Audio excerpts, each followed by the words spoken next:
আজকে মন্ত্রণা বিশ্ববিদ্যালয় কর্তৃক আয়োজিত আজকে এই বিতর্ক প্রতিযোগিতার অংশগ্রহণকারী পক্ষ এবং বিপক্ষ দলের সর্বপ্রথম আমার পরিচয় নেব। পরিচয় পক্ষ দলের নাম আমি বলার জন্য অনুরোধ করছি।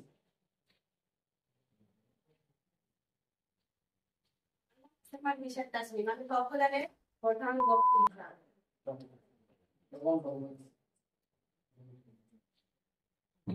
আমার নাম মুস্তফা মুত্তাসির ইসলাম। আমার নাম মুস্তফা মুত্তাসির ইসলাম। আমি পক্ষদারে চতুর্থতম বক্তা। আমার নাম মোহাম্মদ সামিদ রানা, আমি পক্ষদারে ভিডিও করছি।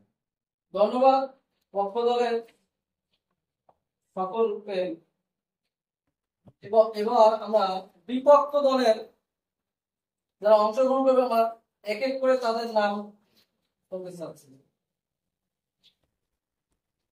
আমার নাম হচ্ছে মুসলমান আমি বিপক্ষ দলে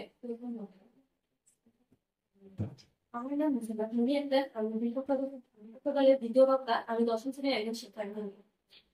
আমার নাম মোহাম্মদ সিলেম উদ্দিন, আমি পক্ষদারে তৃতীয় বক্তা।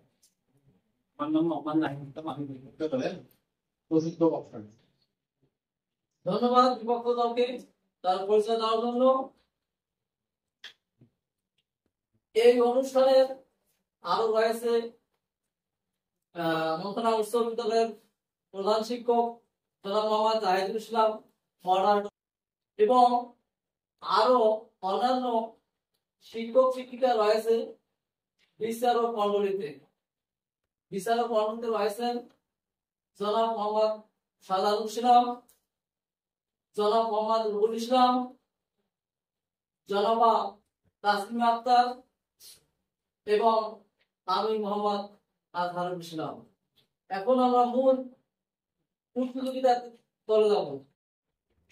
মন্ত্রণা বিশ্ববিদ্যালয় কর্তৃক আয়োজিত আজকের এই বিতর্ক প্রতিযোগিতা আমি প্রথমে ডেকে নেব পক্ষ দলের ক্যাপ্টেন মোসাম্মদ নিশাত তাসনিম শান্তকে তার যুক্তিতর্ক উপস্থাপন করার জন্য। বিপক্ষ দলের প্রধান বক্তা মোসাম্মদ নিশাত তাসনিম। আমি আমার বক্তব্য শুরু করছি। ধোঁয়া ওঠা কলকারখানা উন্নত বিশ্বের হাসি, কার্বন ডাই অক্সাইডের বিশ্ব পৃথিবী আসি, উন্নত সব দেশের ফলে উন্নয়নের খেলা, গণিতের অসহায় দ্বারা খেলা। এখানে উপস্থিত সকল সম্মানিত সভাপতি, বিচারক এবং আমার শিক্ষার্থী বন্ধুদের সবাইকে জানাই আমার শুভেচ্ছা ও সালাম। আসসালামু আলাইকুম। আমি আজকে আলোচনা বিষয়ের কারণে কথা বলতে এসেছি। আজকে বিতর্কের বিষয় হচ্ছে জলবায়ু পরিবর্তনের জন্য দায়ী উন্নত রাষ্ট্র কিন্তু ভোগ্যভোগী উন্নয়নশীল দেশ। মাইনা মডারেটর, আমি বক্তব্য শুরু করার আগে আমি একটি প্রশ্ন করি। একটি বাড়িতে যদি কেউ আগুন লাগায় আর সেই আগুন ছড়িয়ে পড়ে আশেপাশে, তাহলে 10 দিকে ক্ষতি করছে। মাইনা মডারেটর, আজকে পৃথিবীর অবস্থা ঠিক একই জায়গায়। উন্নত রাষ্ট্রগুলো শতাব্দীর পর শতাব্দী ধরে পৃথিবীকে দূষিত করছে।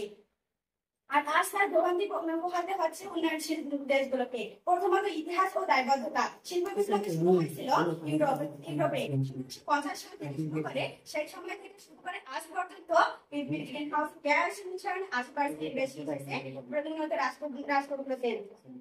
মাইনা মডারেটর, এখানে তথ্য অনুযায়ী যুক্তরাষ্ট্র এরপর ইতিহাসে 25% কার্বন ডাই অক্সাইড নিঃসরণ করছে। এশিয়া, চীন, রাশিয়া, জার্মানি, যুক্তরাজ্য সবাই উন্নত ও শিল্পোন্নত দেশ। মাইনা মডারেটর, আমি আমার বিপক্ষ দলকে কিছু প্রশ্ন করব। বিপক্ষ দলকে বলতে পারবে শিল্প বিপ্লবের সঙ্গে শুরুতে কয়টি উন্নয়নশীল দেশ কয়লা ও ত্যাগ করিয়ে কলকারখানা তৈরি করেছিল? এই প্রশ্নের উত্তর খুঁজলে দায় কার তা পরিষ্কার হয়ে যাবে। দ্বিতীয়ত, বর্তমান নিঃসরণ বনাম ক্ষতির প্রস্তাবতা। আজকে পৃথিবীতে কার্বন নিঃসরণের শীর্ষে রয়েছে উন্নত রাষ্ট্রগুলো। 2019 সালে পরিসংখ্যানে নিঃসরণের 17.1 টন, কানাডার 15.5 টন, বাংলাদেশে 0.5 টন। অথচ ক্ষতিগ্রস্ত হচ্ছে কারা?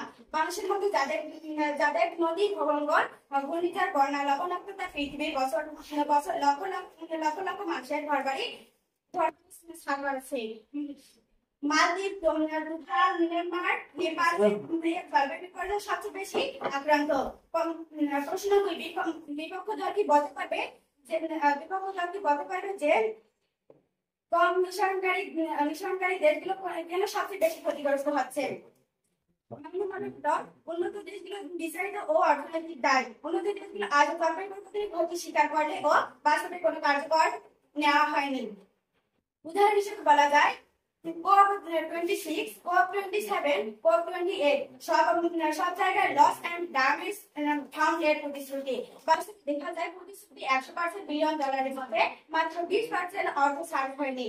তারা নিজেরা উন্নত হয়ে বলেছে তোমরা কয়লা ব্যবহার করো না, তাহলে আমরা উন্নত পারবো কিভাবে? উন্নত দেশগুলো কি কেবল উপদেশ দিয়ে দায় শেষ করতে পারে, নাকি তাদের প্রকৃত ক্ষতিপূরণ দেওয়া উচিত? $11 বিলিয়ন জলবায়ু ক্ষতিপূরণ দেবে উন্নয়নশীল দেশ। বাস্তবে দেশ সরকার প্রতি বছর দিয়েছে গড় তাপমাত্রা মাত্র $70 বিলিয়ন। তাও সরি, আমি আমার বক্তব্য এখানে শেষ করছি।